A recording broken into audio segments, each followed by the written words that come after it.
大家好，我係註冊物理治療師莊子老師。哇，全城熱話啊！我哋香港咧奧運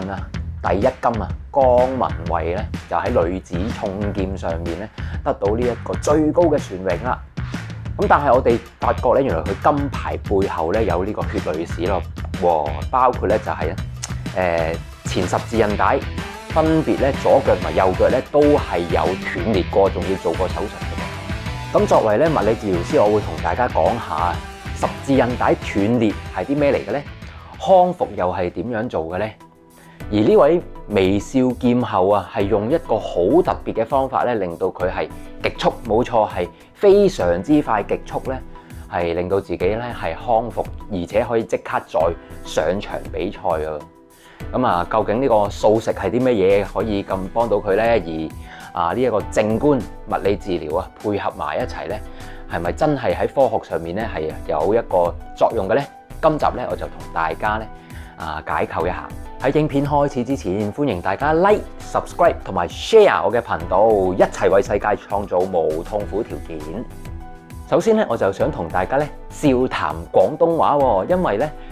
江文蔚呢個名咧文啦，同埋個蔚咧都係我自己咧本身好少見嘅字，咁我都好想睇下究竟佢嘅解釋係咩，同埋佢嘅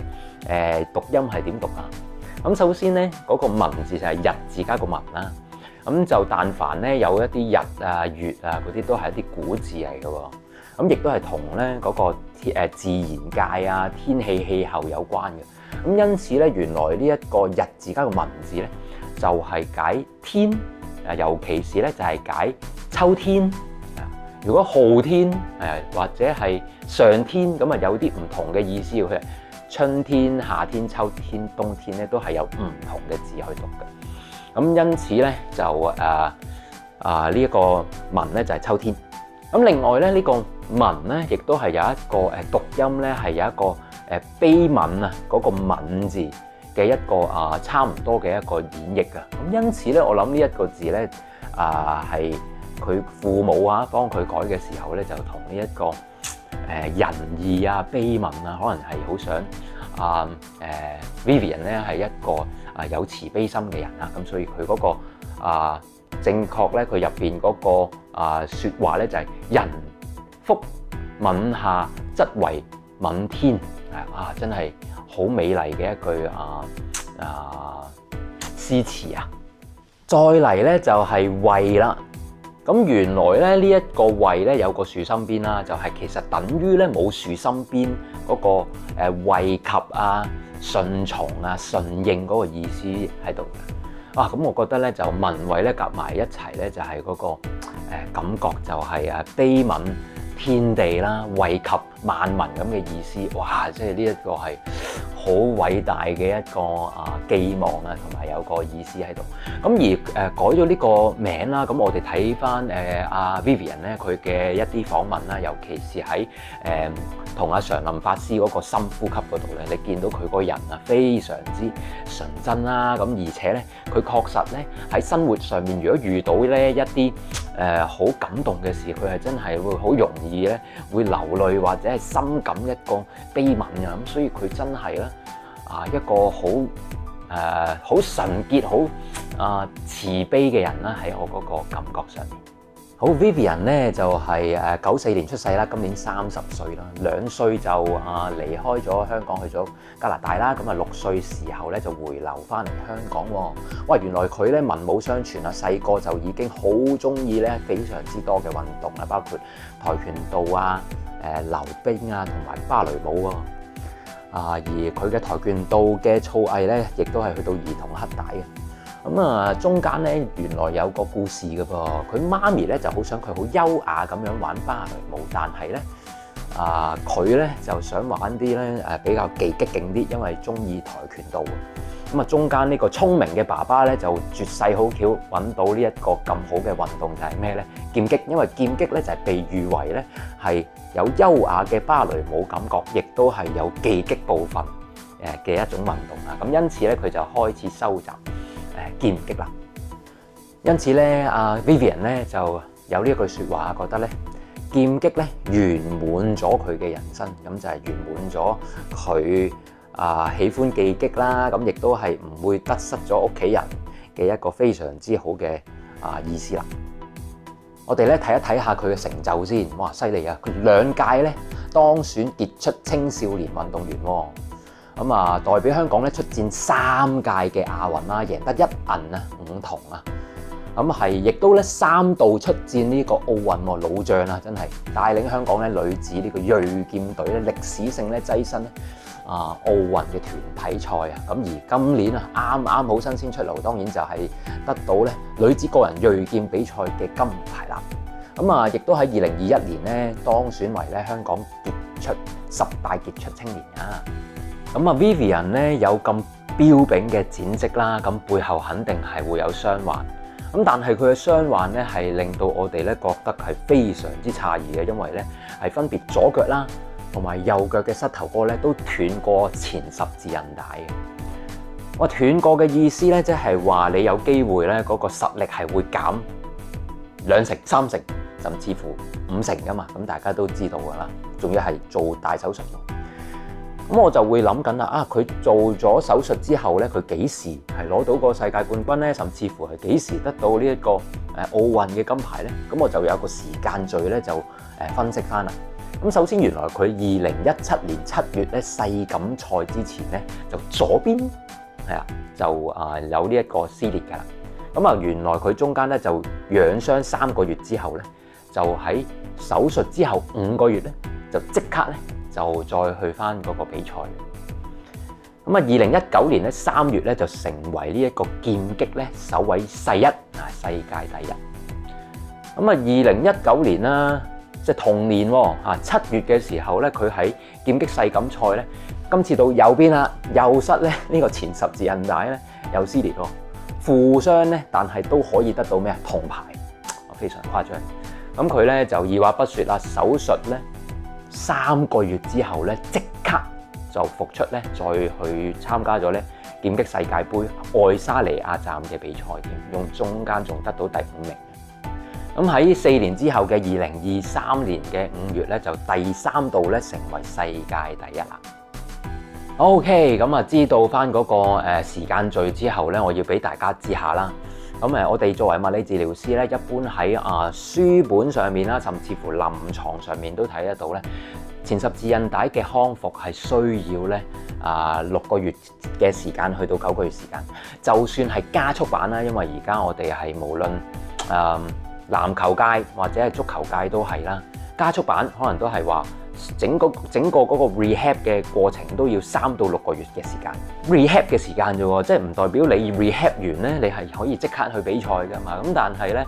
，Vivian 咧就好誇張啦，咁係因為一個非常好嘅狀態啊，亦都係喺第2次嘅斷裂嘅時候咧，佢覺得自己好有信心，因為有經驗啦。唔需要用5個月嘅時間啦，佢就用3個月。咁佢喺一啲媒體嘅訪問上面咧，佢就歸因於咧自己嘅素食啦，亦都係歸因於佢自己呢一個信仰上面咧收集呢個靜觀嘅。十字韌帶嘅斷裂咧，我哋可以分成咧2大種類嘅。第一種類咧就係非接觸性，第二個咧就係接觸性。咩意思咧？就係你睇翻咧Vivian 講咧，佢第一次斷裂嗰陣時咧，其實係冇任何嘅撞擊，亦都唔係跌親嘅。咁係喺一個訓練嘅時候咧，佢輕輕跳一跳落地，跟住咧就有一個撕裂嘅情況發生咗啦。咁而第2次啦，咁佢真係跌倒受傷啦。咁而我哋喺籃球或者足球界上面咧，通常就係啲 body 啦，即係身體同身體嘅接觸啦，或者係kick 到啦、絆倒啦，然後就產生咗3個力。第一個力咧就係內彎，個膝頭哥咧咁樣有個內彎嘅。第二咧就係內旋，第二就係內旋。第三咧就係呢2個力咧 combine 夾埋一齊嘅時候咧，然後就撞擊咧跌落地嘅。跌落地嘅，咁3樣嘢夾埋咧就可以扭動到入邊咧嗰個十字韌帶咧，就形成一個撕裂或者斷裂啦。咁喺2012年咧 PubMed 咧上面做咗嘅一個研究咧，佢刊登咧就話俾大家聽咧，有身體3樣嘢嚇，最少3樣嘢係可以睇得到有一個高風險係導致呢個十字韌帶嘅斷裂嘅，包括咧就係關節太鬆啊！咩叫關節太鬆咧？就係佢呢啲前後移動啊比較容易嘅，咁男士一般都比較硬淨啲啦，啲關節，女士就比較鬆弛嘅。咁啊，第二咧就係呢一個膝關節啦，佢嗰個向上拗嗰個幅度咧，比起一般人多，一般我哋就0度嘅，但係如果你可以多得滯嘅話咧，呢啲都係一啲風險因素啦。咁另外咧就同嗰啲膝頭哥以外咧，我哋膝關節上面咧就係髖關節啦 hip 啦，膝關節下邊咧就係個足弓啦，咁啊腳板啦。咁足弓咧如果係比較容易下塌，足弓比較容易下塌咧，或者咧就係嗰個髖關節上邊啦，同埋個軀幹，我哋成日都講啦，核心肌肉咧就如果你好容易左右西啊，跳完落地嗰陣時咧係唔穩定嘅話咧，都係一啲風險因素嚟嘅。喺物理治療嘅臨床上面咧，我哋都會做一啲測試啦，包括咧就係跳躍落地測試咧，就睇下隻腳咧有冇一啲明顯嘅內彎啊、旋轉啊，同埋啲不穩定性嘅。咁等陣我哋都會演示一下俾大家睇呢啲 test 係點，自己可以檢查一下有冇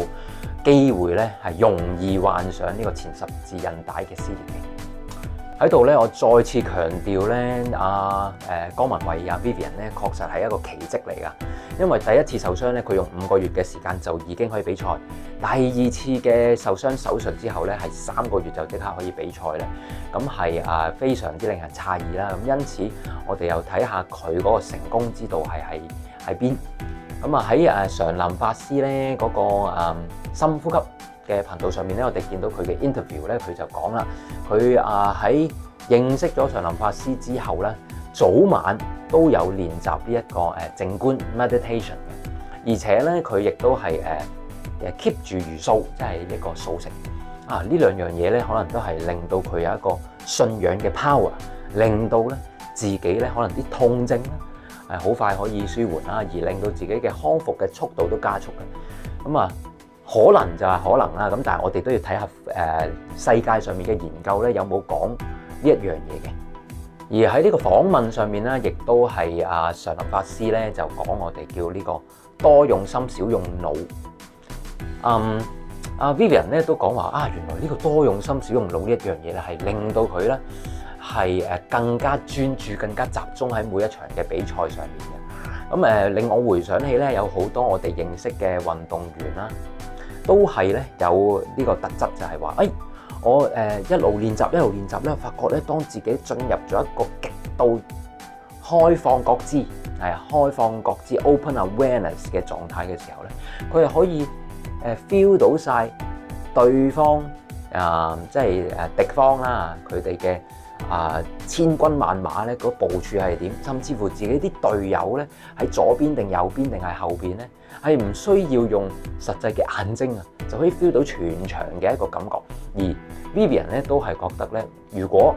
齋用眼睇，冇錯，你望遠啲咧係可以睇得清楚，但係你用心去睇咧，就可以成個空間咧都可以盡在自己嘅掌握上。咁我哋咧就回歸翻科學嘅文獻啦噃。咁喺呢個物理治療啦同埋科學嘅角度咧，我哋需要咧回答2條問題㗎。第一條問題咧就係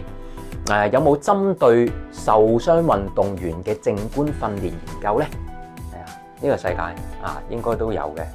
咁第二條問題咧就係有冇係手術之後配合物理治療做嘅一啲靜觀訓練研究咧？咁以上2條問題咧，咁我做咗一個資料搜集之後咧，就揾咗2個 systematic review 系統性研究，就分享俾大家。咁喺科學上面咧，大家都知道咧，我哋係有一啲雙盲測試或者係唔同 level、唔同高度嘅一啲研究文獻。咁而 systematic review 即係話系統性研究咧，就係最高標準嘅，就係代表咩咧？佢唔係淨係睇一份研究，佢係用一啲嚴謹嘅條件咧，就測出咧，可能話幾千份嘅研究嘅報告入邊咧，揾到最精準嗰幾份，然後就統合做一個分析。咁以下咧就係呢一份啦。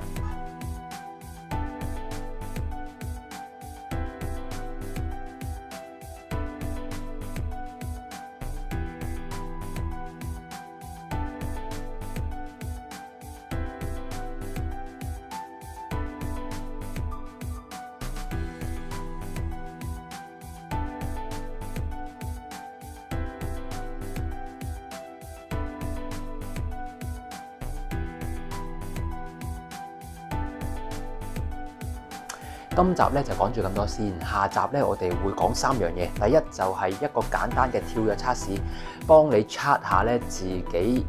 十字韌帶受傷斷裂嘅風險。第二就係靜觀嘅研究，關於咧運動員受傷康復咧係咪可以加速啦？有冇啲幫助啦？咁第三就係一個 practical 環節啦，就係根據咧我哋睇咗咁多嘅文獻啦，同埋我學過嘅深呼吸嘅一啲訓練咧，俾一啲practice 俾大家咧點樣去做呢一個靜觀嘅訓練嘅。下集見。